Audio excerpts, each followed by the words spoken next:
It's good to see everybody. I was walking around and it seems like I know half the room.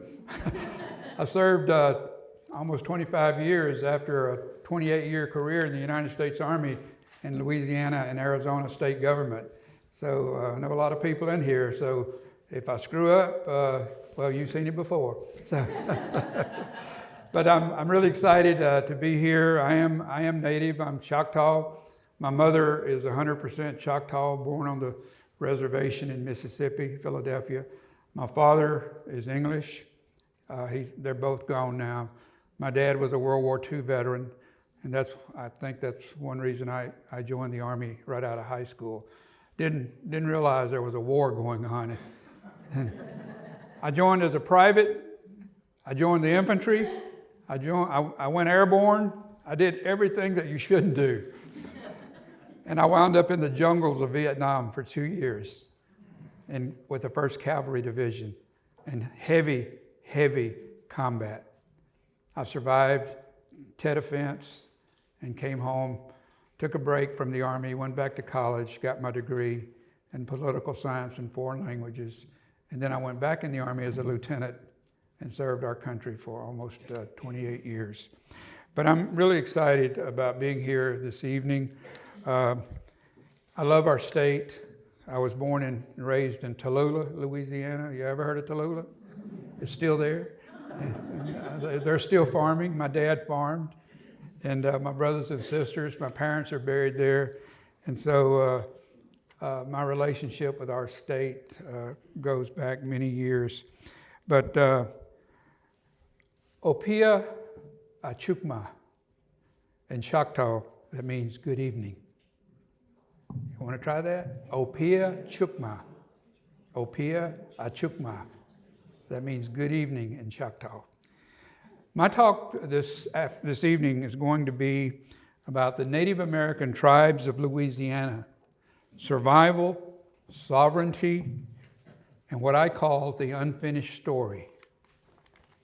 I want to begin by welcoming any tribal leaders. Are there any tribal leaders in here by any chance? Maybe? I was just with the Chittimacha tribal leader the other day.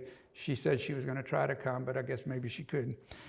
But anyway, I want to welcome any elders in here. Any elders in here? Maybe not? Okay. What about Native community members? Any Native community members? Okay. Any veterans? I know at least a few veterans. Veterans, stand up and be recognized. All our veterans, stand up. If you can.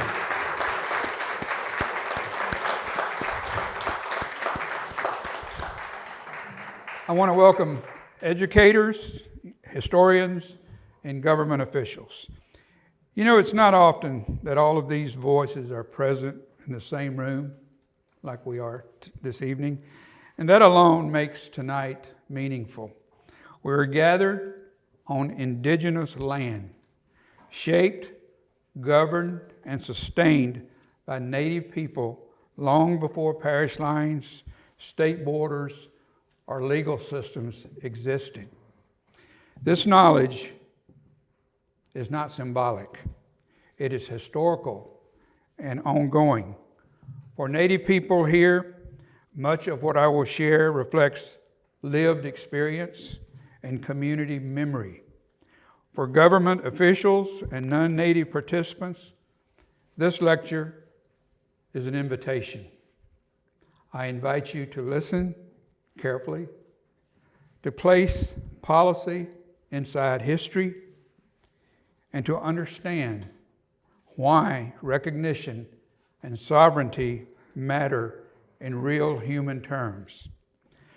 Before our beloved state had borders, before it had parishes, before it had a flag, this land already had nations. Long before Europeans arrived, Native American people were governing, they were farming, they were trading, we were fighting among ourselves, we were healing from the fights, and we were praying on this land we now call Louisiana. They were not wandering tribes.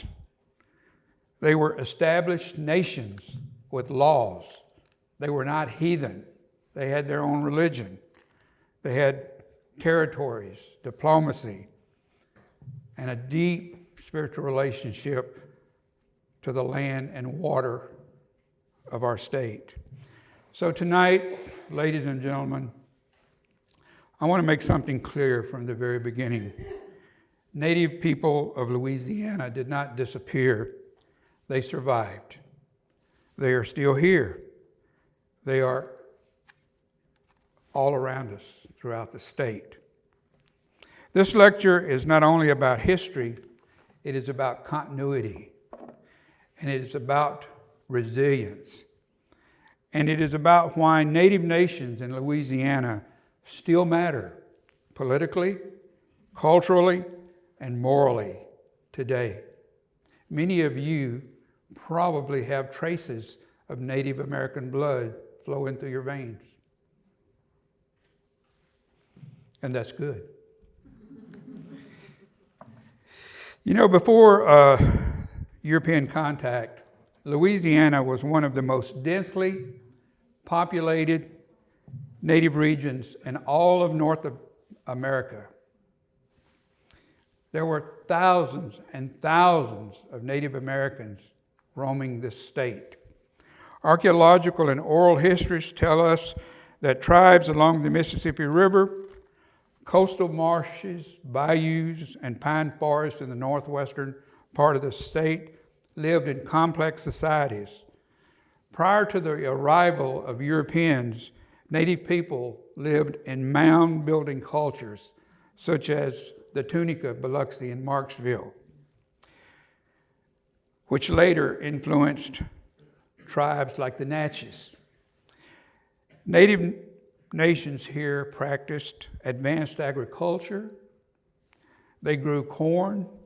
They farmed, actually. They grew corn. They grew beans. They grew squash.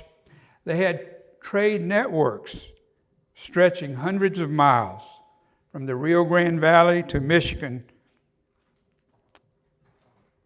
through Poverty Point. Many of you have heard of Poverty Point. Some of you have visited there, and I'm going to talk about Poverty Point at length a little bit.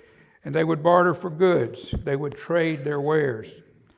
Political hierarchies with chiefs and councils existed, kind of like a mayor and their council. And they were active. There were sophisticated spiritual systems tied to the land, and the Creator was worshipped. You know, Native people have a religion. It's called Native American religion. It's similar to the Methodist, Episcopalian, but we believe in God as a creator. We believe in worshiping the sun, the moon, and we believe in taking care of Mother Earth, because this is where we live. And we believe in honoring the four directions, the east, south, west, and north. So we were not heathens like the Europeans tried to make us out to be. We had our own religious practices. We had our own, what we call pastors in modern times. We had our medicine men. They led us in our religious ceremonies. Louisiana was not an empty land waiting to be claimed. It was inhabited, it was governed, and it was sacred. Some of the earlier tribes here, and I'll start out with the Caddo Confederacy. The Caddo occupied northwest Louisiana and eastern Texas. They started from where Shreveport is located all the way down along the Texas line there, or Manny, Louisiana, Fort Pope, all the way to Natchitoches. And they were farmers, they were traders, they were diplomats. The Caddo Confederacy was not just one tribe, but it was a political alliance of many related tribes with a shared language and governance.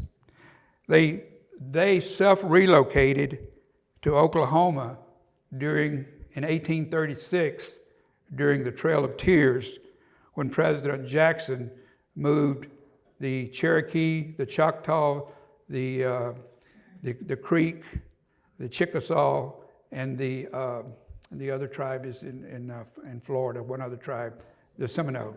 They were moved into Oklahoma.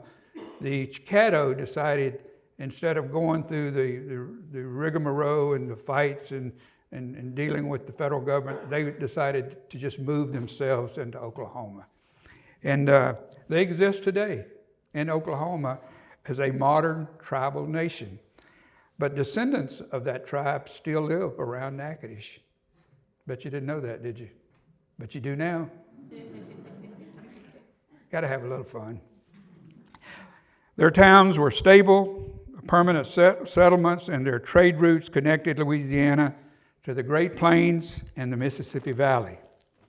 Now I'd like to mention the Natchez. A lot of people think that the Natchez tribe was strictly Mississippi, up around the town of Natchez.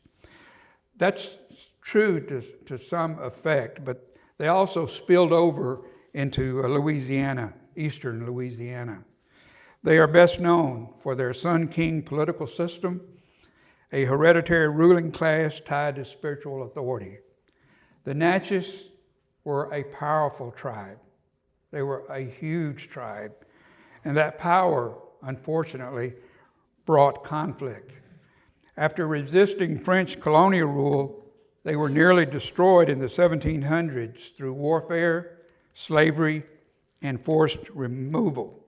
Yet the Natchez descendants survived, but they were absorbed into other tribes such as the Creek and the Cherokee, and some were absorbed into the Tunica-Biloxi tribe in Marksville. So the Tunica-Biloxi is part Natchez as well as Tunica and Biloxi. Those are two different tribes. This now brings me to a tribe that I know very well. I was just there a couple of days ago. The Chitimacha are one of Louisiana's 4 federally recognized tribes. They are among the oldest continuous native communities in Louisiana. They have existed in Louisiana around Baldwin, St. Mary's Parish, for thousands of years. They also had communities along the coast. Their culture developed along the bayous and wetlands, emphasizing fishing, trapping, agriculture, and environmental stewardship, taking care of the land and the water. Chitimacha society traditionally, and this is interesting, they traditionally emphasized matrilineal kinship. What does that mean, Colonel? That means a lineage passed through women. They are internationally known for river cane basketry, a highly technical art reflecting deep ecological knowledge. Their language, once thought lost, has now been revitalized through tribal community-led efforts. They have classes every week.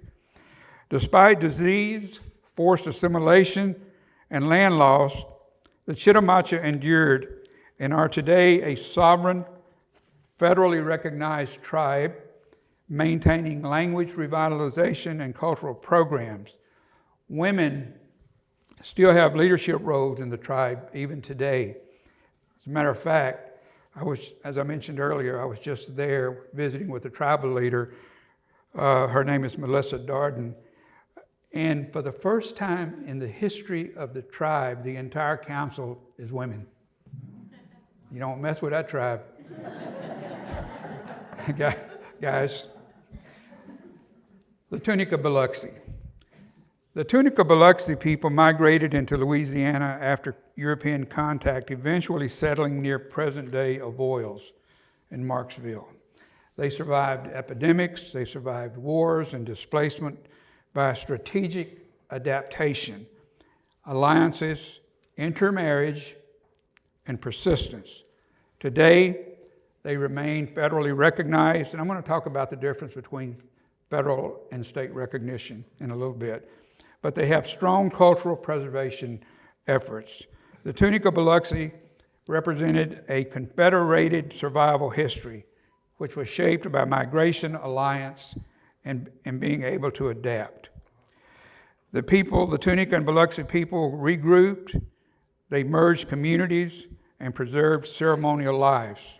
Their history reflects not disappearance, but what we call strategic survival.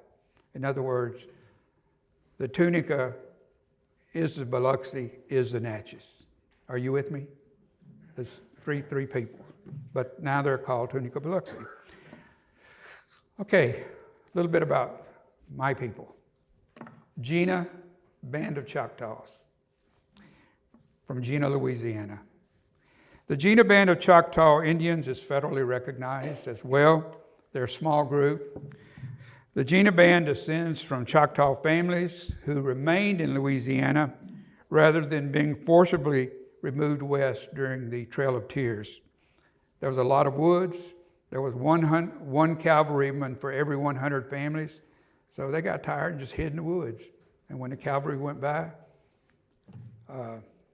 they came out of the woods and they got together and they stayed. Choctaw culture emphasizes extended family networks, oral tradition, and community responsibility. They're the inventors of what we call lacrosse, stickball, often described as a sport. Sometimes they try to kill each other. I used to watch them play at West Point. They got mean. The tribe functions as a spiritual, or rather the sport functions as a spiritual, social, and diplomatic practice. Their survival came through kinship and continuity. They're related to the Mississippi Choctaw in Philadelphia, Mississippi, my mom's people. That's where she's from.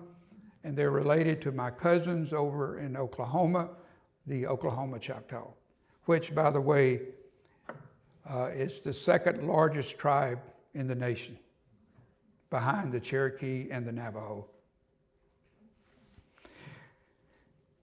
Coshada tribe of Louisiana. That's the fourth federally recognized tribe in our state. The Coshadas are interesting people. They're speakers of a language called Coasati, one of the strongest remaining indigenous languages in the entire Southeast. Across the state line over in Livingston, Mississippi, or Livingston, Texas, is another Coshada tribe, which is separate from the Louisiana tribe, but they are related. They're cousins. So technically there's two Coshada tribes, one in Louisiana, one in Texas. Coshada culture includes stomp dances, they have seasonal ceremonies, they have traditional food fairs, they have intergenerational language transmission, they host youth summer camps.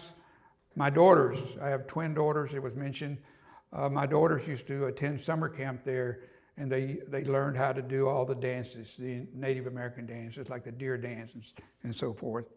I never learned any of them. They said, "Dad, you have no rhythm." They're right.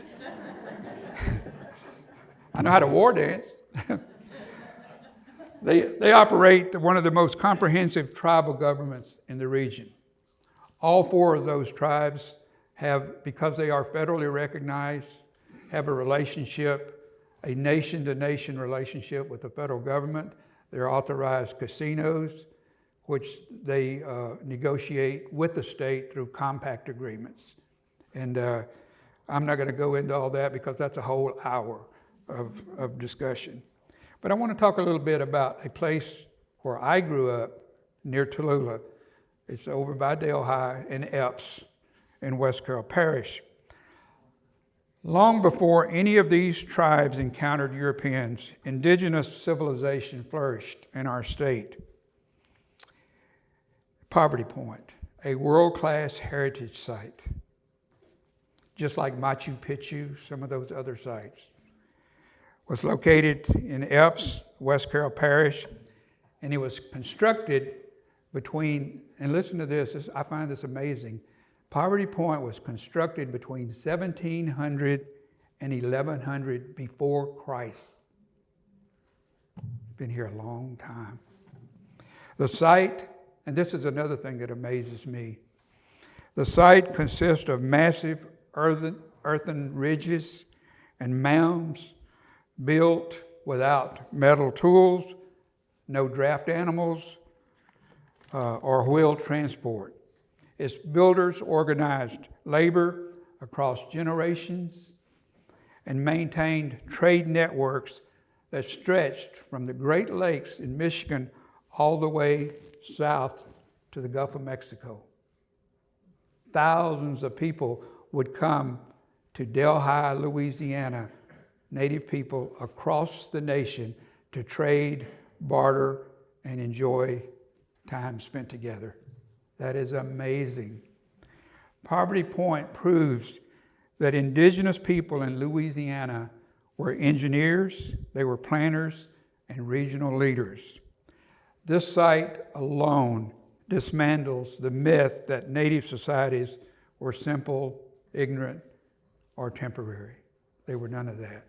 They were interesting, well-educated people. Not educated to the standards that we know, but educated to their standards. So I want to transition into first contact. We should have built a wall. It said, go home. But we didn't. We were gracious. We got to laugh a little bit.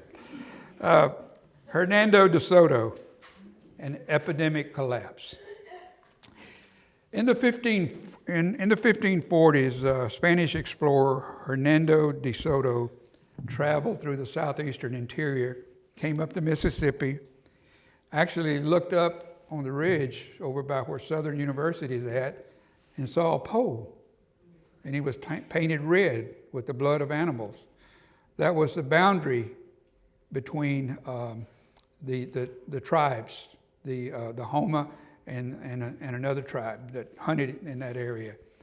And some of the French that were with Hernando, even though Hernando was Spanish, said, hey, red stick, Baton Rouge, red stick. So Baton Rouge's name is taken from native culture, not from French. A lot of people don't realize that. But unfortunately, when Hernando de Soto came through Louisiana, it was not really discovery. It was disruption. De Soto, ladies and gentlemen, encountered organized native nations, but his expedition introduced something far more destructive than weapons. They brought the first known instance of germ warfare. What do you mean, Colonel? Europeans brought smallpox, a disease indigenous people had absolutely no immunity against. Smallpox, listen to this, smallpox spread rapidly through native villages. It raged like a fire through native villages. Entire families died within days. Mamas, daddies, babies, children, elders, leaders, healers were all lost at once, sometimes within 2 weeks. For modern audiences, for us today, the spread can be compared to COVID-19, but the impact was far more severe. Native communities had no immunity whatsoever, no treatment, and no warning. In many regions, 50 to 90% of native populations died within a few generations. Disease shattered governance, disrupted language transmission, and fractured cultural continuity. When later settlers coming here described Louisiana as an empty state, they were correct. Louisiana was empty. There wasn't a lot of people here. But you know why Louisiana was empty? They were often standing on land already cleared by epidemic, not by choice. Now I want to talk to you about something that I think all of us will find very interesting. The title is Black Assimilation Across Louisiana Tribal Communities. Before discussing specific state-recognized tribes, it is essential to understand a broader historical reality. Black assimilation occurred across multiple Louisiana native tribes, not as an exception, but as a survival strategy. From the 18th through the 19th centuries, enslaved Africans escaped plantations and sought refuge in native communities. So, free people of color intermarried with native families. Tribes adopted outsiders through kinship systems, not racial categories. Belonging was based on responsibility and relationship, not skin color. Later, segregation imposed rigid racial classifications Native people did not create. Census and church records were erased. Tribal identity was erased. And that created a problem in terms of barriers that still exist today when people are trying to identify their background. You know, that what is that program that's on Facebook now? Yeah, you know, you try to find out who your ancestors were. A lot of people want to know if they have native blood, and a lot of people do, but because so much records were erased back then that they struggle with that. I've actually run into people who are darker than me, who are native, but they can't prove it. So let's talk a little bit about recognized tribes. Louisiana recognizes several tribes at the state level, acknowledging historical presence, but not granting sovereignty. That's the key. State-recognized tribes are recognized by the Louisiana State Legislature as official Louisiana native tribes who have contributed to the native culture of Louisiana. They are, and I'm going to name them, the Adai-Caddo, the Bayou Lafourche Band of Biloxi Chitimacha Confederation, the Ile de John Charles Band of Biloxi Chitimacha Choctaw, the Pointe-Chien Indian Tribe, the Clifton Choctaw Tribe of Louisiana, the Choctaw Apache Tribe of Ebarb, which is near Manny, Louisiana, and Zwolle. You've heard of Zwolle tamales? That whole group of people there they're Choctaw Apache. Grand Caillou Duloc Band of Biloxi Chitimacha. There's the Avoyal Tribe of Louisiana. There's the Four Winds Cherokee, part of the Louisiana Cherokee Confederacy, the Louisiana Choctaw Tribe, and the Natchitoches Tribe of Louisiana. All of those are recognized by the Louisiana legislature as state-recognized people who have contributed to the native culture of this state. What does state recognition do? Not a lot. It provides visibility. I mean, we all have visibility. I think most of us do. But not trust land. It doesn't provide Indian Health Service. It doesn't give a relationship with the Bureau of Indian Affairs or allow federal consultation. So except for some education grants, state-recognized tribes don't get a lot from the federal government. Time doesn't allow me to go into depth on these state tribes, but I do want to mention a few cultural facts about a few of these. I want to talk a little bit about the Clifton Choctaw Tribe of Louisiana, because that's a very interesting tribe. They're located in Gardner, Louisiana, which is to the west of Alexandria. They have deep roots in the Catholic Church. The Clifton Choctaw descended from Choctaw families who remained in Louisiana after removal.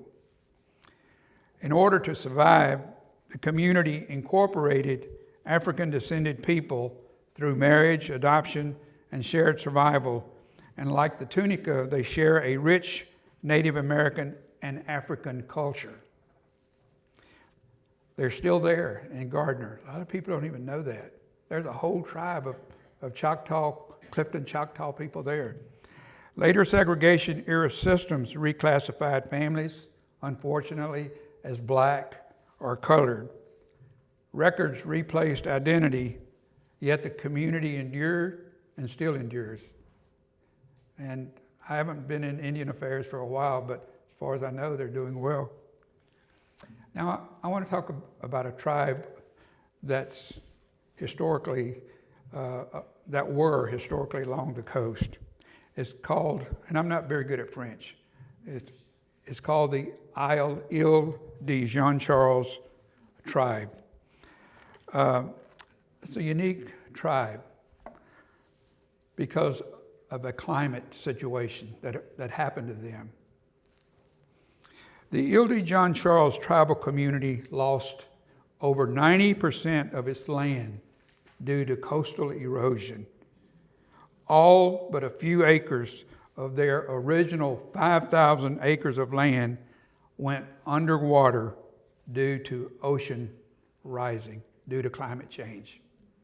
So if you don't believe climate change is real, ask the Ile de Jean-Charles tribe. All their land, I've been there, all their land went underwater except for about 25 acres. Their cemeteries, their housing, their churches, all out in the Gulf. They became one of the first Indian communities in the United States to be relocated by the state due to climate change without having federal recognition. And were relocated by the state to a 500-acre site just to the north of Houma, in a move that is still controversial in how the move and the tribe were treated. I know, I was there. This occurred during the John Bell Edwards administration, and it has nothing to do with Governor John Bell Edwards. I love him. It has to do with how the grant was administered. But there was a $60 million grant that enabled the Office of Community Development to move the tribe from the coast to that site, to the new site. They built housing, they built everything. The problem, I guess this is the problem. The problem was that the tribe thought that they were going to be moved as a tribe. That didn't happen. They were moved off the island that was sinking, all of their people, but there were other people that were non-natives also that lived there. They were all moved. And so the tribe has struggled to regroup and bring all of their people together. And the struggle is still going on from what I understand. Recognition here is not symbolic.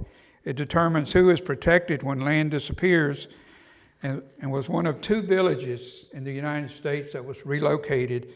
If you ever watched 60 Minutes, you may have seen the other one. It was a native Alaskan village in the Arctic that was moved because it was going underwater. Now I'd like to transition into some other state-recognized tribes. I want to talk about the largest tribe in the state of Louisiana. The largest tribe in the state of Louisiana is the United Houma Nation. You ever heard of the Houma Nation? Everybody has. The United Houma Nation traces its roots to tribes along the lower Mississippi River. Though still seeking federal recognition, the Houma are one of the largest native populations, not only in Louisiana, but in the entire country. Deeply tied to coastal land that's threatened by erosion and climate change. Mostly they are in Orleans Parish, Terrebonne, Lafourche, in that area, and they still exist there. The struggle, or their struggle, is not just historical, it is ongoing. They have applied for federal recognition on 3 different occasions to the Bureau of Indian Affairs. There's a board within the Bureau of Indian Affairs called the Board for Acknowledgement and Recognition. And there's a criteria of 8 things that a tribe has to meet in order to be certified as a federally recognized tribe. If you cannot meet any of those 8 things, then you're not certified. They have tried 3 times, and 3 times have been denied. So maybe they'll keep trying. I don't know.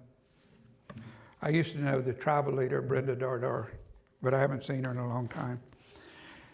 The history of European survival and the impact it had on native tribes was well documented.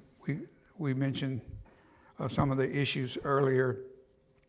But basically, again, European contact brought devastation.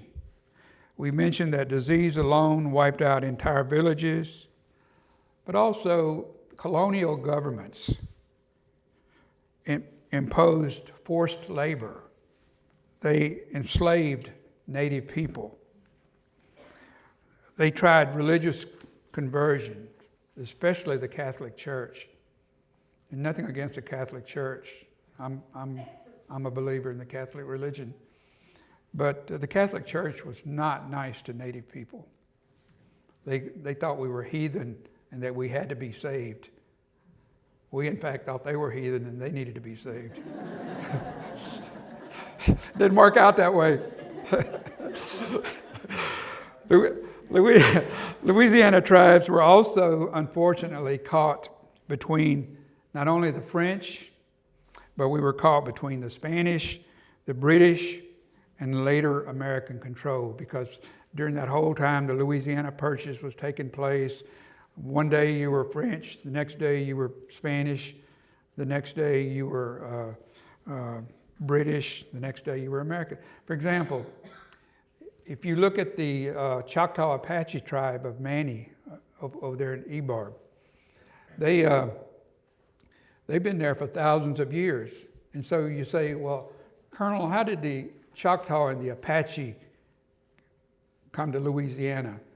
Well, the Spanish brought Apache slaves that were captured into Los Adayas, a settlement there by Natchitoches, into Louisiana. They eventually married Choctaw people. And that's how they are now the Choctaw Apache tribe, with a great, great culture. Wonderful food, if you like tamales. So, Native people, again, were either classified many times as colored or free people of color. They were forced into racial categories that erased their identity. They were pressured to abandon language and tradition. And to survive, many tribes blended into rural communities. Unfortunately, hiding in rural communities as a strategy became a weapon that was later used against them, because the federal government would say, well, your people don't look Indian, they look African American. As far as we know, you disappeared. Well, hell yeah, if your problem was with the federal government, maybe the people in Minneapolis ought to disappear. But if your problem was with the federal government, you didn't want anything to do with the federal government. You would rather stay out in the woods somewhere. But tribes did not disappear. They adapted. Now, I want to talk a little bit more about state versus federal recognition. This is where many people get confused. Federal regulation, ladies and gentlemen, is a legal status acknowledging a tribe's political relationship with the United States. And here's the catch. Prior to 1900, tribes had to have had a relationship with the federal government. Many tribes, like the Cherokee, the Choctaw, I can't think of all of them, but there are many tribes had wars and battles against the federal government. So they had a relationship with the federal government. They were known by the feds as a tribe. So they didn't have any problems with their identity. But other tribes that didn't have that preferred to stay away from the federal government, had the problem. And so the relationship with the United States prior to 1900 is a key in trying to become federally recognized. What it does, it creates a sovereign relationship with the federal government. It allows them to run their own tribal governments independent of the state. In other words, Colonel, what are you saying? What I'm telling you is that the Coshada, the Chitimacha, the Jena Band of Choctaws, and the Tunica Biloxi are many nations within the United States. They are small nations. They are only, if a murder is committed on the Coshada Reservation, the state police, the Attorney General, anybody in Louisiana government cannot go in and say, let us come in and see what's going on here. Now, the FBI can go in because of the federal relationship. So they are sovereign governments. Now, where the state has a part to play with the federal tribes is in the casino operations. In order to operate, federal tribes are authorized to operate casinos to help sustain their way of life, take care of their people. But the state has to agree to allow the tribe to have a casino. And generally the states do, but there is something called a compact agreement where the tribes have to negotiate with the state government. The state government is authorized to take so much of their money. It's like 15 to 20%. Do tribes like it? Hell no, they don't like it. But, they can't have the casino without it. It's the law. And why that happened and how that happened, be honest with you, ladies and gentlemen, I'm not real sure. But I do know that when I was the director of Indian Affairs, I had to get involved in these compact agreements, and it was a headache. It's tough. There's a lot of anger on both sides, a lot of anyway. So state recognition acknowledges tribal identity at the state level, but it does not provide the same access to federal services or sovereignty protection. Many tribes had no relation to the BIA prior again to 1900. They didn't want one. That hurt them in trying to prove later in modern life their continuity as a historical tribe. This is a problem. So for the record, Louisiana has, again, 4 federal tribes. We have 12 state-recognized tribes. Some are still fighting for recognition.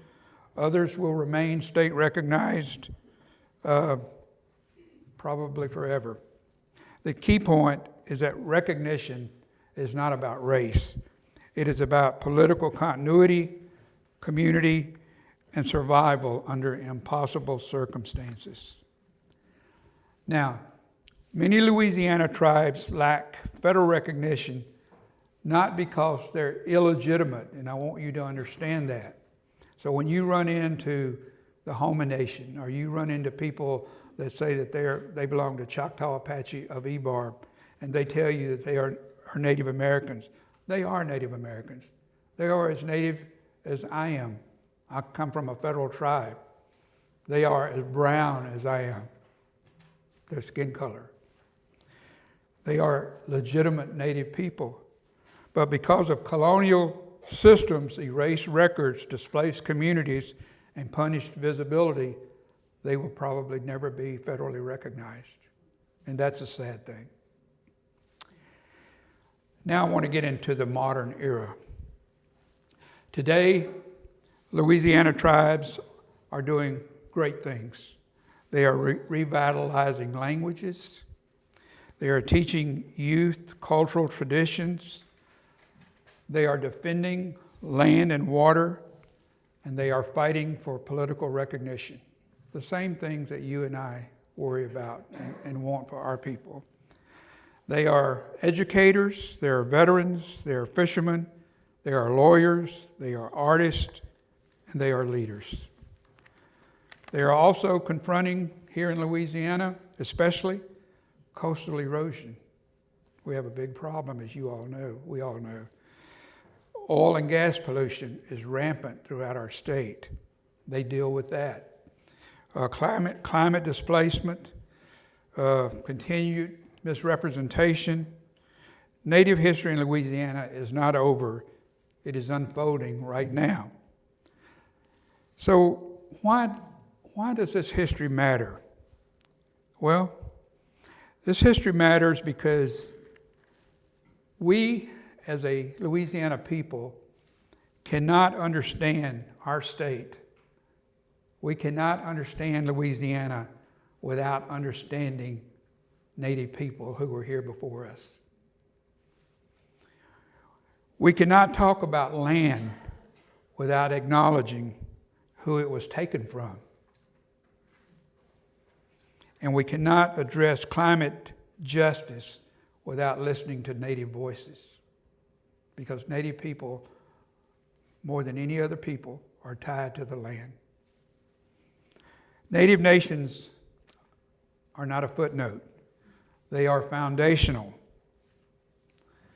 Finally, as a retired U.S. Army colonel, I want to acknowledge the military contribution of Native people.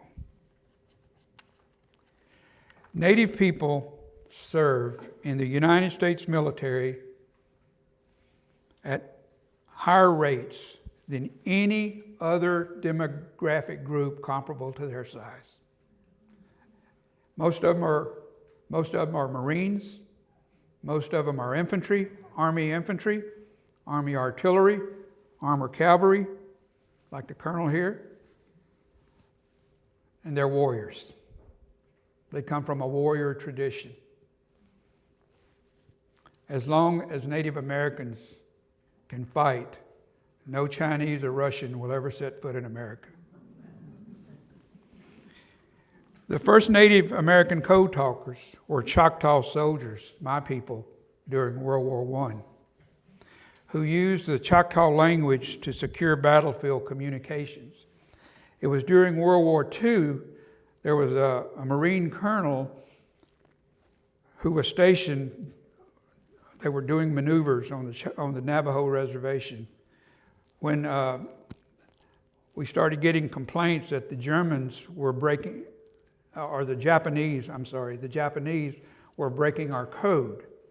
Because what happened is that Japanese students that were studying here in our universities, we sent them back to Japan.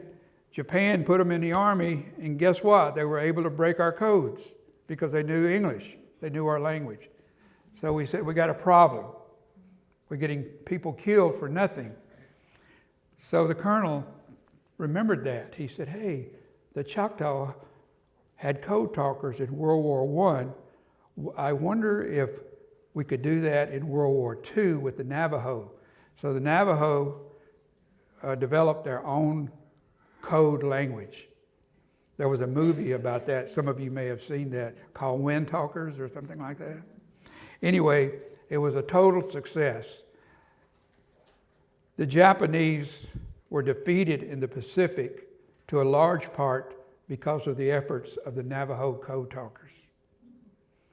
There was a Marine general that stated after World War II that if it wasn't for the Navajo code talkers, the United States would have lost the war in the Pacific. Great, great contribution. So getting back to the Choctaw code talkers of World War I, and there's a picture, if you pull up a picture on your Facebook one day, you'll see the Choctaw code talkers. One of them is my uncle. Yeah, related to me. So Louisiana Choctaw communities share that linguistic legacy. The language belongs to the people, not paperwork. It's not written.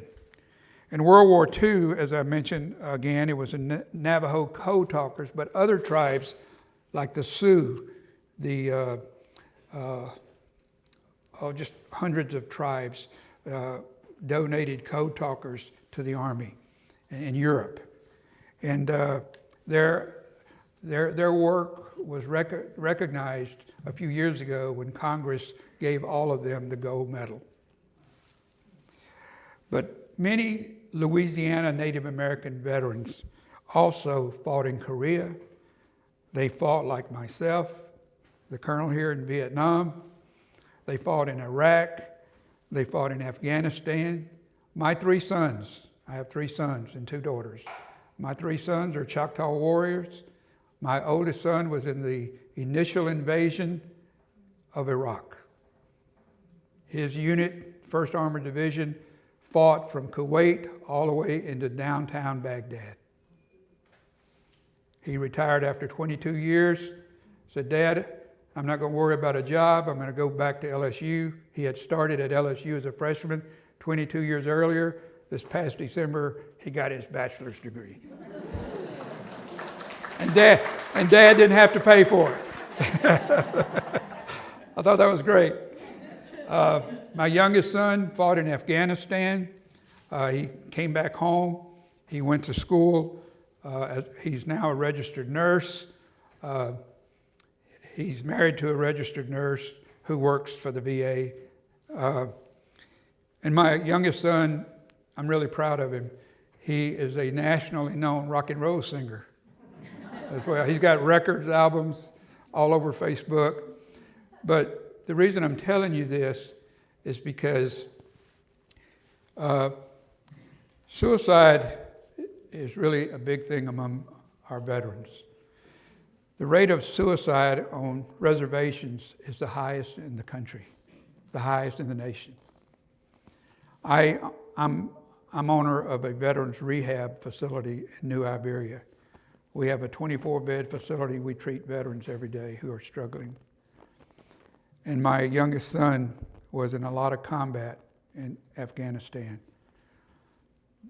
Some of you may remember the story about the 2-star general named Green that was killed in Afghanistan. There was an insider attack, what they call blue on green, where supposedly friends of the Afghanistan army opened fire when the general and some of his people went to visit the compound. My son was a bodyguard for the general and was severely injured in that attack. And when he came home, his best friend, who went out on over 130 combat missions with him, committed suicide. It affected my young son so bad that he's a songwriter too, he wrote a song. It's called Kandahar, and it's on Spotify. If you pull Joshua Strickland and the Bayou Bandits up, you will see all his songs, and one of them is Kandahar.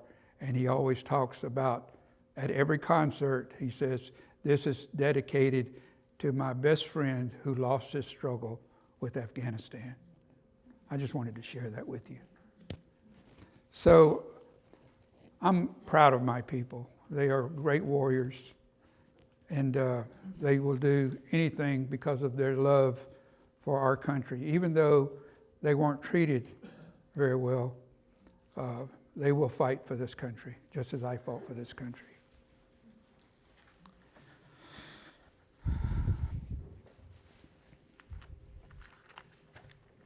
In closing, I want to thank the State Archives for giving me the opportunity to be the lead-off speaker in this tribute to Louisiana Native people. If you remember nothing else from my remarks, I want you to remember this. Louisiana Native people did not survive by accident. They survived by strength, by memory, and they refused to disappear. Their presence, our presence, the reason I'm standing here speaking to you, is not a relic of the past. It's a responsibility of the present. And the future of Louisiana, its land, its water, its people, is inseparable from the survival of its First Nations. We were here before the birth of Christ, and we're not going anywhere. We've been here 12,000 years, and we're going to be here another 12,000 years. Yakoke Finahoke. That means in Choctaw. Thank you very much.